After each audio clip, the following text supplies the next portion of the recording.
Hello guys, welcome back to Social Nerd. I'm back with another video, and in today's video I'm going to teach you how to use Shazam to recognize your TikTok songs. For that, first of all, open up the app on your phone.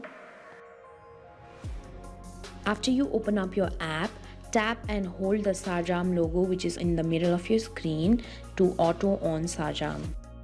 Now open your TikTok and play the song that you want Shazam to recognize.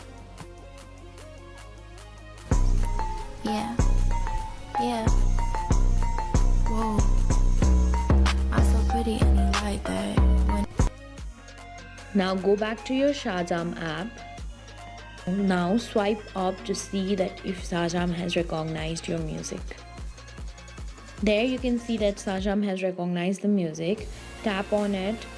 This way you can use Shazam to recognize your TikTok songs.